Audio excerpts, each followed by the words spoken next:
Réunis en session extraordinaire, les conseillers nationaux de transition ont examiné et adopté ce lundi 29 juillet 2024 le projet de loi organique portant composition du Parlement, les régimes des inéligibilités, des incompatibilités et des indemnités des parlementaires. Ce projet de loi a été défendu devant l'hémicycle par le ministre d'État, ministre de l'Administration, du Territoire et de la Décentralisation, Liman Mamad, assisté de la ministre secrétaire général du gouvernement, Dr Ramatou Mamatoutouan. La séance plénière était dirigée par le premier vice-président du Conseil national de transition, Ali Kouloutou Tchaimi. Cette séance a débuté par la lecture du rapport sur ce projet de loi. Ce projet de loi organique fait partie du cadre juridique nécessaire pour soutenir le programme du président de la République. Ce texte a été soumis aux conseillers nationaux pour obtenir leur approbation afin d'organiser les élections législatives, sénatoriales et locales. Les conseillers nationaux de transition ont montré un fort engagement dans l'examen détaillé de ces textes visant à doter le pays des lois justes et équitables. Les discussions ont principalement porté sur les points essentiels du projet, notamment les questions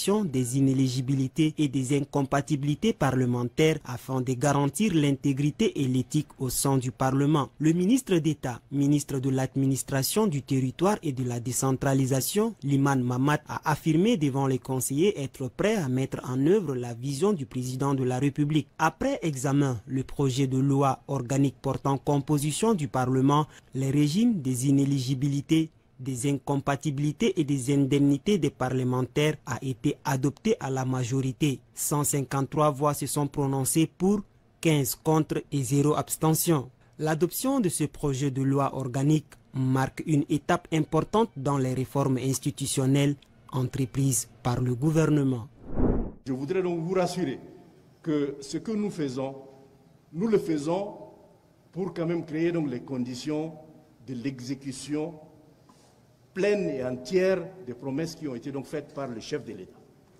Et c'est lui qui dessine la configuration de l'édifice institutionnel qui doit donc l'accompagner dans la mise en œuvre donc de son programme, l'exécution, la réalisation donc de son projet donc de société.